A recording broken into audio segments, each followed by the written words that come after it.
እዚህ ቤት ተደጋጋሚ በወጣው ህዝብ ላይ ብዙ ሰዎች ያው የአማራ ህዝብ ፈልጎ በራሱ ፈቃደኝነት እንደወጣ ምናምን ነገር እየተደረገ ሲወራ እያዩ ነው። ያው አንዳንድ የብልጽግና እዚህ ቤት አንዱ ወንድማችን ኢትዮጵያ ሲሄድ 3 ወር ኡበር ይሰራል። ከዛ ኢትዮጵያ ደግሞ ሲሄድ 100,000 ብር ቦሌ መድኃኒዓለም ጋር ገሳውት እየተከፈለለት የሚኖር አለ። ሰውየው ራሱን ያውቃል። ስለዚህ ለነዚህ የሚከፍል ለዲያስፖራዎች ለኦቨር ድራይቨሮች የሚከፍል አብይ ያው ለካድሬዎችና ይሄንን ፖስተሩን ይዘው ለሚወጡት ለመክፈል ወደ ኋላ አይልም። እና ደግሞ እኛ ተወልደን ያደግነው አማራዎች ነን። አማራ ክልል ነው ያለነው። ቤተሰቦቻችን እዛ ናቸው።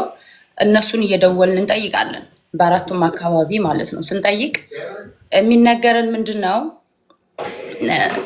ቤት ይመጣሉ፣ ስልክ ቁጥራቸውን ይዛሉ፣ ያስፈርሟቸዋል። ካልወጣክ ትታሰራለህ።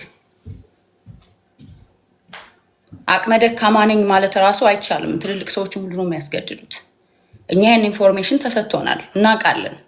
ስለዚህ አብይ አህመድ ለካድሬዎች ይከፍላል፣ ለህዝቡ ደግሞ ያስገድዳል።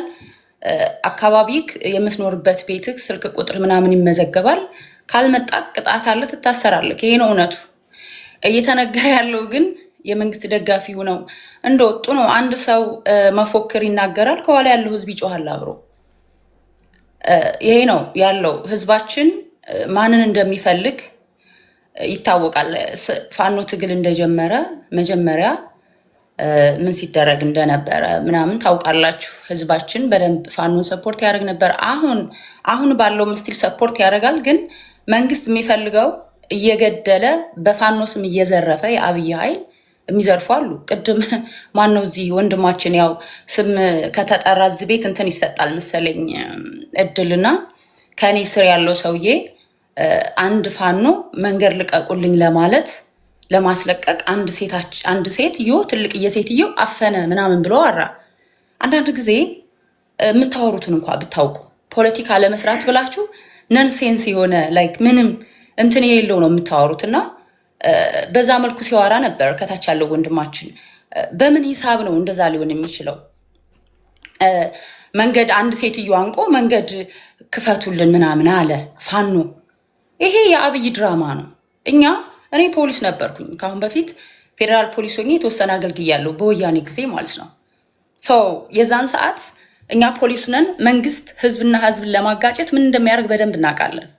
ምን አይነት ሴራ ምሳሌ ወያኔ ማለት ነው ምን አይነት ሴራ ሲሰራ እንደነበር እኛ ምን ስናደርግ እንደነበር ህዝብና ህዝብ ራሱ ሲጣላ እዚህ ወደ ማን የሚባል አካባቢ ነው ሀረር ጉርሱም የሚባል አካባቢ ኦሮሞና ሶማሌዎቹ ይጣላሉ። ሲጣሉ እኛ ስንሄድ ወደዛ መሳሪያ ማውረድ አለባቸው ገበሬዎቹ። በመሳሪያ ነው እየተጣሉ ያሉት። መሳሪያውን ካልፈቱ ህዝብ ይጨፋጨፋል ሲባል አይ ተዋቸው፣ ለጊዜው ዝም ብላችሁ ባንዲራ ይዛችሁ ግቡና ተዋቸው ይባላል። ምክንያቱም ጸቡ ህዝብ ለህዝብ እንዲቀጥል ይፈለጋል።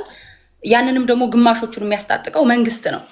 ስለዚህ አብይም እንደዚህ አይነት ድራማዎች ነው እየሰራ ያለው በአማራ ህዝብ ላይ። ተወደደም ተጠላም አብይ የወደቀ መንግስት ነው። ጊዜ ሊፈጅ ይችላል። ወያኔዎችም 17 ዓመት ታግለው ነው ደርግን የጣሉት። ያን ሁሉ ሰራዊት ያለውን አብይ ይሄ ገና ከመምጣቱ በህዝብ ዘንድ የተጠላ ነው። ለጊዜው ሰብኮ ህዝቡን አሳምኖ በአፈ ቅቤነት አጭበርብሮ ስልጣን ላይ ወጥቷል። ኢትዮጵያ ኢትዮጵያ እያለ የአማራ ህዝብ አገር ወዳድ ስለሆነ ኢትዮጵያን ስለሚወድ አብይን ተሸክሞ አምጥቶታል ስልጣን ላይ። በአማራ ህዝብ ደጋፊነት ነው የመጣው እንጂ አብይን ማንም አይፈልገው ነበር። ይሄን ህዝብ ደግሞ አሁን እየጨፈጨፈው በድሮን እየቀጠቀጠው ነው ያለው። ወደፊት አብይ የደርግ መንግስት ወድቋል እንኳን አይደለም አብይ ይወርዳል። ይሄ ምንም ሳይታለም የተፈታ ነው። እና ሌላ ነገር ደግሞ ምንድነው ቴዲ፣ እስኪ አብይ ለራሱ ገንዘብ ሰጥቶ ለህዝቡ ግማሹን እያስገደደ ለአፈቀላጤዎቹ እና ደግሞ ለነዚህ ለካድሬዎቹ ብር እየሰጠ ህዝቡን ደግሞ እያስገደደ ሰልፍ አስወጥቷል አይደል? እስኪ ለተቃራኒ ፓርቲዎች ወይም ደግሞ ለተቃዋሚ ፓርቲዎች ወይም ለፋኖች እስኪ ይፍቀድና ህዝቡ እንዴት እንደሚወጣ እናሳየው። ይፍቀድ። ይሄን ጠይቁልን እስኪ እናንተ።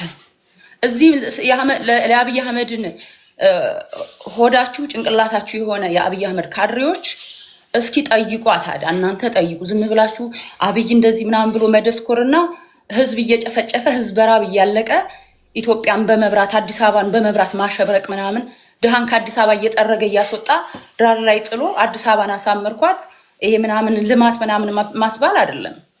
እስኪ ትክክለኛ ፌር ከሆነና እናንተ እንደምታወሩለት አይነት ፈሪ መንግስት ካልሆነ በማጭበርበር ኢትዮጵያን እመራታለሁ የሚል ካልሆነ እስኪ ይፍቀድ፣ ለፋኖ ይፍቀድ። ይሄን ነው የምጠይቀው። ለፋኖ ለተቃዋሚ ፓርቲዎች ይፍቀድና የቱን ያክል ህዝቡ አንቅሮ እንደተፋው እንደሚጣላው ያሳይ። ይሄን ነው ማለት ይሄንን እውነቱን መጠየቅ አለባችሁ። እናንተን ቤታችሁን እዚህ ያስገብታችሁ ሰዎችን ስታወያዩ ለማለት ነው የምፈልገው። የአማራ ህዝብ ያሸንፋል።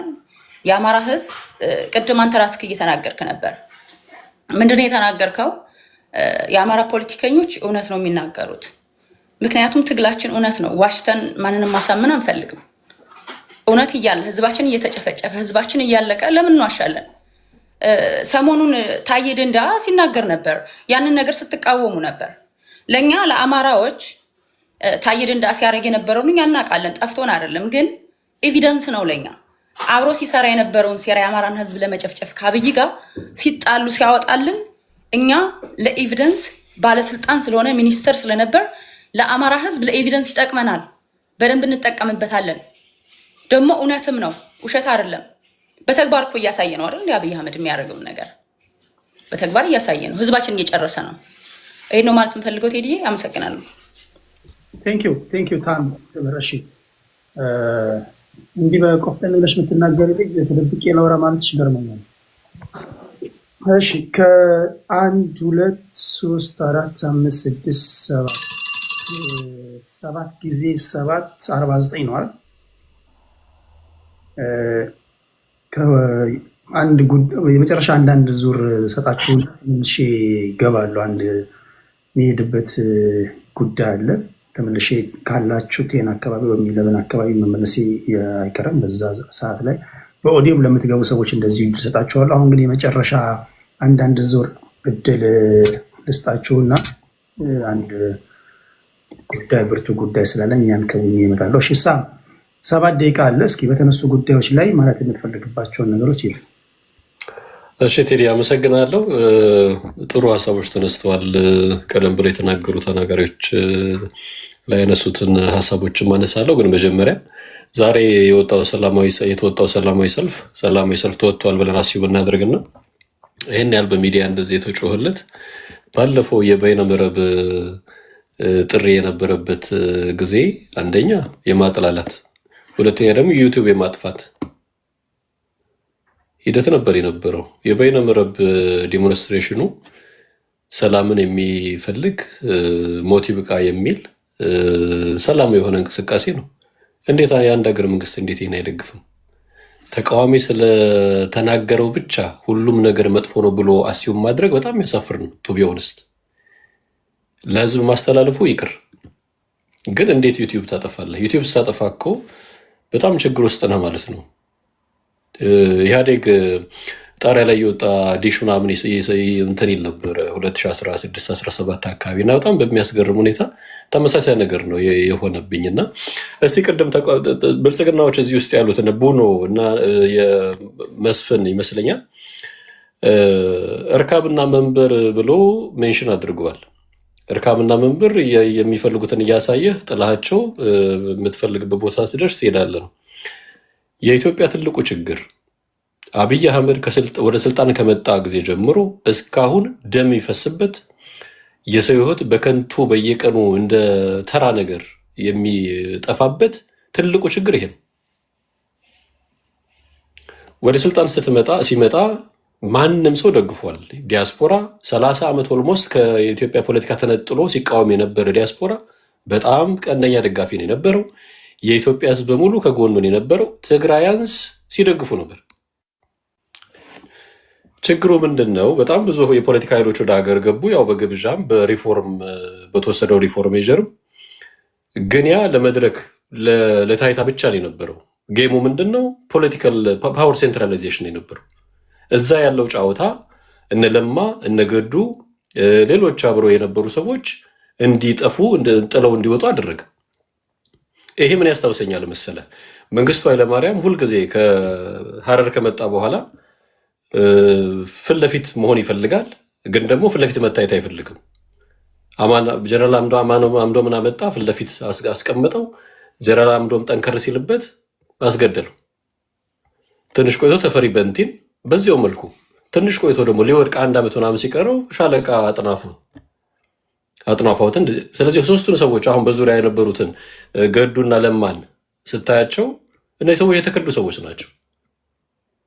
አምሶሪ እኔ አንድ ሰው ከብዙ ሰዎች ጋር ሲጋጭ ያ ሰውዬ ችግር አለበት ብዬ ነው ላስብ የምችለው እንጂ እያንዳንዱ በዙሪያ ያሉ ሰዎች ችግር አለባቸው ልል አልችልም።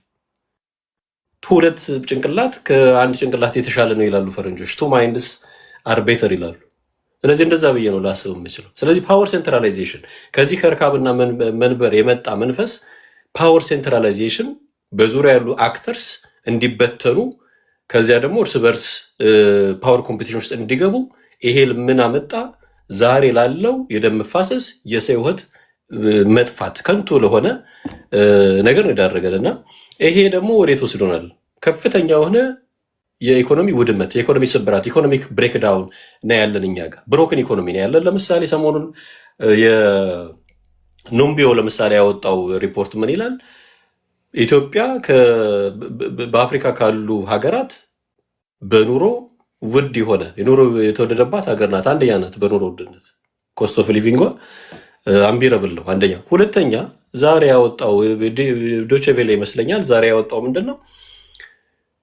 ድህነት በፍጥነት ከሚስፋፉባቸው ሀገራት አንዱ ሆናለች ኢትዮጵያ ከ39 ሀገራት አንዱ ሆናለች ነው። ትናንት ደግሞ ሌላ የወጣ ቢዝነስ ኢንሳይደር አፍሪካ ምን አወጣ? ዜጎች ከፍተኛ የሆነ የገቢ ማሽቆልቆል ከገጠማቸው ሀገራትና መኖሪያ ቤት ሊገዙ ከማይችሉ ሀገራት መካከል ኢትዮጵያን አንደኛ አድርጓታል። ስለዚህ የብልጽግና አንደኝነት ሚዲያ ላይ የምታየው ሰውየውም ሚራክል ነው የሚለው በህልሙ ይሁን በቅዠት ማይገባን ሚራክል ምን እንደሆነ ግልጽ አይደለም። ሪያሊቲው ይሄ ነው፣ መሬት ላይ ያለ ክራይሲስ ነው። ወይራስ ግን ሚዲያ ላይ ስታይ በጣም ብዙ የተጋነ ነገር ትረዳለህ። ሌላው ደግሞ ለምሳሌ ዛሬ የወጣ መግለጫ የኢትዮጵያ መንግስት ጥያቄዎችን ለመመለስ ሁሌ ዝግጁ ነው የሚል መግለጫ የሚመስል ነገር። ጥያቄ እኮ ሲጠይቁ ሰዎች ሐኪሞች ሲጠይቁ ጥያቄ ጠይቁ ሰዎች አንደኛ ጥያቄውን ዲስቶርት በማድረግ ፐርሰናል አታክ ወደ ማድረግ እና መቀየር። ይሄ የእናንተ ጥያቄ ይዞ የመጣው ሌላ ኃይል ነው ምናምን ብሎ የጠየቀውን አካል ችግሩን አድሬስ ከማድረግ ይልቅ የባለሙያዎችን ሮል ከመረዳት ለሀገር የሚያበረክቱትን ነገር ለሀገር ምን ይጠቅማቸው የሚለውን ነገር ከማየትና የእነሱን ጥያቄ አድሬስ ከማድረግ ይልቅ ሌላ ሰውን አሜሪካ ያለን ጀዋርን አታክ ወደ ማድረግ ሌላ እንካ ሰላምታ ህዝብን ወደ መስደብ ጥያቄ ያነሱ ሰዎችን ወደ ማሰር ምን አይነት ጥያቄ ነው ሊመልስ ብልጽግና ለምሳሌ ዛሬ ዝግጁ የሆነው? እነዚህ ሌጂቲሜት ጥያቄዎች ናቸው። ሰው እኮ ራበን፣ ደሞዝተኛ ራበን። ሐኪሞች ብቻ አይደሉም ፎርዛት ማትራ ሐኪም 10 ሺህ ብር ነው የሚያገኘው። 10 ሺህ አካባቢ 2 ሺህ ብር የሚያገኝ ሰው አለ እኮ፣ 3 ሺህ ብር የሚያገኝ ሰው አለ እኮ። እነዚህን ሰዎች ያነሱትን ጥያቄ ሌጂቲሜት የሆነ ጥያቄ አድሬስ ከማድረግ ባሻገር ምን አይነት ጥያቄ ነው አድሬስ ሊያደርግ የተዘጋጀው? የዛሬ የሚያስቅ መግለጫ ነው ሲያወጡ የነበረው እና ህዝብ በየፈርጁ እየጠሩ አርቲስቶችን፣ ነጋዴዎችን፣ የተተማርን የሚሉትን እየጠሩ አንደኛ መሳደብ፣ ሁለተኛ ማሰር፣ ሶስተኛ ጥያቄያቸውን ከቁም ነገር አለመቁጠር። እነዚህ ነገሮች ታያለና የትኛውን ጥያቄ ለመመለስ ነው ብልጽግና የተዘጋጀው? እስቲ አሁን ቡኖ በደሌ ቀደም ሪፖርት ሲያደርግ ነበር ሊፈተኑ ነው ምናምን። መልካም ይፈተኑ።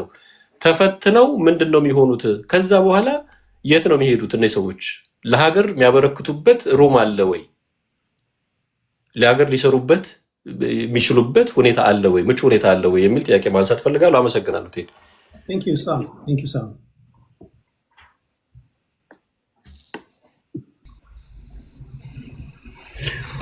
ቴዲ አመሰግናለሁ።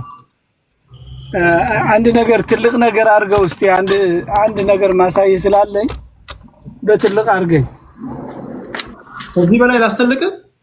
አዎ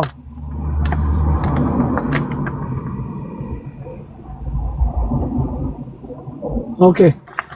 ባለፈው ፍኖተ ካርታ ያላችሁም ስትለን ነበርና አሁን በዚህ አጋጣሚ ይመስገን በጣም መጽሐፉን ማንበብለታለሁ። በጣም ጥሩ ፖለቲከኛ ነው። የዜማ አባልም እንደሆነ አውቃለሁ። የአዲስ አበባ ልጅም ሆኖ እንደዚህ አይነት ፖለቲካ እንቅስቃሴዎች የሚሳተፍ ሰው ስለሆነ በጣም ነው ክብር ያለኝ ለማለት ነው። በዚህ አጋጣሚ ወደ ሰላማዊ ሰልፉ ስንመጣ ሰላማዊ ሰልፉ ጀስት ኖርማሊ እንደተባለውም 95% የተቆጣጠረ ኃይል አለ ተብሎ በሚታሰብበት ክልል ላይ ይህን ሁሉ ህዝብ አንቀሳቅሰ ሞባላይዝ አድርገህ ራሱ ሰላማዊ ሰልፍ መደረጉ ትልቅ ነገር ነው ብዬ ነው የማስበው። ያው ህዝቡ እንግዲህ የሚሰማውን ስሜት ተናግሯል። ትግሉ ወዴት እየወሰደው እንደሆነና ትግሉ ምንድነው ግቡ የሚለውን ነገር ህዝቡ ገምግሟል ራሱ እንደማለት ነው። ምክንያቱም ትግሉ ሄደ 2 ዓመት ታየ።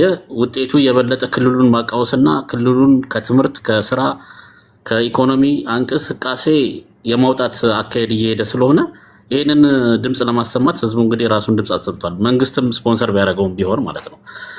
ጀስት ኖርማሊ ይህንን ነገር በመደረጉ እንግዲህ ፋኖም ቆም ብሎ ነገሮችን ማሰብ ከቻሉ ጥሩ ነው። ግን አሁን ፋኖች በሚዲያ የሚያደርጉት ነገር አሁንም ቢሆን ህዝቡን የማስፈራራት ተገደም ብትወጣ ነገ አንለቅም አይነት ነገር እያደረጉ ነው። ይሄ ነው እንግዲህ የሀሳብ ልዩነትና የፖለቲካ ዲሞክራሲያዊ ነን እኛ ነገ ስልጣን ላይ ብንወጣ ትልቅ ነገር ለአማራ ህዝብ እናደርጋለን የሚሉ ሰዎች ይህን አስተሳሰብ ነው እያራምዱ ያሉት። ይህ የማያስኬድ ሀሳብ ነው ብዬ ነው የማምነው። ሁለተኛ ደግሞ በአብይ ላይ የተከፈተው የሚዲያ ትርክትና የጸረ አብይ ዘመቻ ጀስት ኖርማሊ እንደተባለው ኮንቪንስም አድርጎ አሳምኖም አጨናብሮም ኦልሬዲ ስልጣኑ ላይ መስመሩን ይዞ እየቀጠለ ነው። ያ በሚመቸው ፖለቲካ ጌም ያለ ነው። ፖለቲካል ኮንስፓይሬሲ የትኛውም ዓለም ላይ ፖለቲካ ሊደሮች ላይ ያለ ነገር ነው። የሚፈልገውን መስመር ለማቃናትና በሚፈልገው መንገድ ለመሄድ የራሱን ስትራቴጂ ነድፎ ጥሩ ነገሮችን አድርጎ የማይፈልጋቸውን ሰዎች ደግሞ እያስወገደም አብሮ በሱ ሀሳብ የሚሄዱትም ሰዎችን አብሮ እያስቀጠለ ያለበት ሁኔታ ነው ያለው። ለምሳሌ ዶክተር ሚልኬሳ ሲናገር እኔ አንደኛ ተቃዋሚ የነበረው ኦዲፒ መፍረሱን እቃወም ነበር ብሏል። ጀስት የብሔር ፖለቲካና የብሔር ፓርቲዎች እንዳይኖሩ አድርጎ አብይ በዛ መንገድ ለማፍረስ የሄደበት መንገድ ያው በቃ የብሔር ፖለቲካ ኢትዮጵያ ውስጥ ዋጋ እያጣ እንደሆነ የሚያሳይ መሆኑን ነው የሚያሳየው። እነዚህ ሰዎችም ከጨዋታ ውጭ ሞተዋል። ሁለተኛም የሆነ የተሻለ ሀሳብ እንኳን ለማቅረብ አይደለም ሰዎችን እንደዚህ እያደረገን ነበረ እንደዚህ እያለን ነበር ነው እንጂ ጀስት ግን ሶሉሽኑ እንደዚህ ነው ብለው የተሻለ ሀሳብና ህዝብን የሚያሳምን ነገርም አሁንም እያደረጉ ነው ብዬ አላምንም። ጀስት ኖርማሊ የሆነ ተራ የሆነ የቃላት ምልልስና ሰዎችን የማደናበር ስራና ዘመቻ ለመክፈት የሚያደርጉት ነገር ስለሆነ በዚህ መልኩ ነው እንግዲህ የማየው ይሄን ነገር እና አስቸጋሪ ነው። የኢትዮጵያ ፖለቲካ ያው እንደዚህ ነው፣ በተለመደ አካሄድ ነው። አንዱ ሲያኮርፍ ይወጣና እንደዚህ ያለኝ እንትና እንደዚህ ሆነ፣ በቃ በፖለቲካኛ እንደዚህ ገድሏል፣ እንደዚህ ሙሰኛ ነው የሌለ የተባለም ያልተባለም እውነትም የሆነ ውሸትም የሆነ አሁን የፖለቲካ ምህዳሩ ጀስት መንግስት ብዙ ድጋፍ የለውም ብለው ስለሚያስቡና ከእውነታው የራቁ ሰዎች ስለሆኑ ሰዎች ይደግፉናል ብለው የሚያስቡትን ነገሮች በሙሉ በመስጠት ጊዜያቸውን እያጠፉ ነው ብዬ ነው ማምነው። እንደዚህ አይነት ነገሮች ያው ዘላቂነት ያላቸውና መሰረታዊ ናቸው ብዬ አላምነው ኖርማሊ። ሌላው ደግሞ የዛላንበሳው ነገር ሊሄድበት ሄደ። የዛላንበሳው ድንበር መከፈት የሚለው እንግዲህ የዛላንበሳ ድንበር መከፈት ከመንግስት እውቅና ውጭ ነው። ግን ይሄ ማለት የመንግስት አቅም ማጣት ነው ብዬ አላምነው። ግን ነገሮች ትግራይ ክልል ላይ ያንን ነገር ለማስኬድ የሚያስችሉ አስቻይ ሁኔታዎች አሉ የሚለው ነገር ነው መታየት ያለበት ብዬ ነው የማስበው። አሁን መንግስት መከላከያን አስፍሮ እዛ አካባቢ ላይ ምን አይነት አደጋ ይመጣበታል የሚለውን ነገር ማየት ወሳኝ ነገር ነው። እንደ ባለፈው አይነት ድጋሚ ስህተት ላለመፍጠር መንግስት በትዕግስትና ለሰላም እስከ መጨረሻው ድረስ ለመሄድ ያደረገው ጥረት ነው ብዬ ነው የማስበው። ዛሬ እንኳን የኤርትራ ወታደር 2 እናትና አባት ምናምን ገድሏል። ኖርማሊ አንድ ጠጥተው ሲዝናኑ የነበሩ ምናምን ሰዎች እንግዲህ እንደዚህ አይነት መረጃዎች እየወጡ ነው። እንግዲህ ሰዎች በስጋት የህዝብ ለህዝብ ግንኙነቱ በመንግስታት ላይ የተመሰረተ እንጂ በእነዛ በፓርቲዎቹ የተመሰረተ እንጂ በህዝብ ለህዝብ ላይ ያተኮረ እንዳልሆነ ያው የሆነ ሪፖርተር ላይ ራሱ ተናግረዋል ሲናገሩ ሰምቻለሁ። ሰዎች በጣም ተስፋቸው 100% ሙሉ ለሙሉ ድጋፍ እንደሌላቸው ለዚህ ነገርና ተስፋ እንደሌላቸው ጭንቀት ውስጥ እንደሆኑ ምን አይነት አካሄድ ነው የሚሄደው ለወደፊት የሚለው ነገርም አሳሳቢ እንደሆነባቸው እዛ አካባቢ ያሉ ነዋሪዎች ራሱ ሪፖርተር ላይ ወጥተው ሲናገሩ ነበረ። እና ምን አይነት ዓላማ አለው? ለምን ፐርፐዝ ነው እንደዛ የተደረገው? ልክ አሁን የጡንቻ መለካከት አይነት ህወሓት የሚያደርገው አይነት እኔ ከፌዴራል መንግስት እበልጣለሁ ኖርማሊ እኔ ራሴን ያልቻልኩኝ ሀገር ነኝ የሚለውን አክት ለማድረግ የሚያደርጉት ተራ ፉክክር ነው እንጂ ምንም አይነት ለህዝቡ አስበው ወይ ለህዝብ ግንኙነቱ ተጨንቀው ያደረጉት ነው ነገር ነው ብዬ አላምንም ማለት ነው። በሚቀጥለው ዞር የሚጨምረው ካለ ጨምራለሁ። አመሰግናለሁ። በመጀመሪያ ኦኬ ቴንክ ዩ። አሁን እኔ ዶክተር ሚልኬሳም ታዬ ደንዳም የተናገሩትን የሰማችሁ ሰዎች ጠቅላይ ሚኒስትሩ በአንድ ወቅት እኔ ጋ መጣና አማራን አጠፋለሁ አለኝ ወይም የአማራ ፖለቲካ አጠፋለሁ ብሎ ነገረኝ ባለ። እንደገና ደግሞ የአማራ ፖለቲከኛ ደግሞ ገዱ አንዳርጋቸው ደግሞ ከአማራ አብራክ የወጡ ሰው ናቸው። የአማራ ብሔራዊ ክልላዊ መንግስት ፕሬዚዳንት ነበሩ። ጠቅላይ ሚኒስትሩ የደህንነት አማካሪ ነበሩ። የውጭ ጉዳይ ሚኒስትር ነበሩ። የኦሮሞን ፖለቲካ አፈር ከድሜ ያበላዋለሁ ብሎኛል አሉ። ይህንን መጥተው ለህዝብ ተናገሩ።